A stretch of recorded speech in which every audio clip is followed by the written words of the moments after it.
حضرت عمر بن خطاب رضی اللہ تعالیٰ عنہ خلافت سنبھالنے کے بعد بیت المال میں آئے تو لوگوں سے پوچھا کہ حضرت ابوبکر کیا کیا کیا کرتے تھے، تو لوگوں نے بتایا کہ وہ نماز سے فارغ ہو کر کھانے کا تھوڑا سا سامان لے کر ایک طرف کو نکل جایا کرتے تھے۔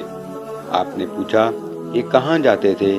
لوگوں نے بتایا کہ یہ نہیں پتہ، بس اس طرف کو نکل جاتے تھے۔ آپ نے کھانے کا سامان لیا اور اس طرف کو نکل گئے۔ لوگوں سے پوچھتے ہوئے کہ حضرت ابوبکر کس جگہ جاتے تھے، پتہ چلتے چلتے ایک جھونپڑی تک پہنچ گئے۔ وہاں جا کر دیکھا کہ ایک بوڑھا آدمی دونوں آنکھوں سے اندھا ہے اور اس کے منہ پر چھالکے بنے ہوئے ہیں۔ اس نے جب کسی کے آنے کی آواز سنی تو بڑے غصے میں بولا کہ پچھلے 3 دن سے کہاں چلے گئے تھے تم؟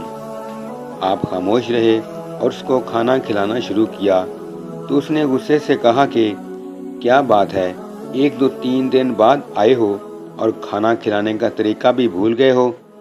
آپ نے جب یہ سنا تو رونے لگے اور اس سے بتایا کہ میں عمر ہوں اور وہ جو آپ کو کھانا کھلاتے تھے وہ مسلمانوں کے خلیفہ ابوبکر تھے اور وہ وفات پا چکے ہیں۔ جب اس بوڑھے نے یہ بات سنی تو کھڑا ہو گیا اور کہا کہ اے عمر، مجھے کلمہ پڑھا کر مسلمان کر دیں۔ پچھلے 2 سال سے وہ آدمی روز میرے پاس آتا اور کھانا کھلاتا رہا، ایک دن بھی اس نے مجھے نہیں بتایا کہ میں کون ہوں۔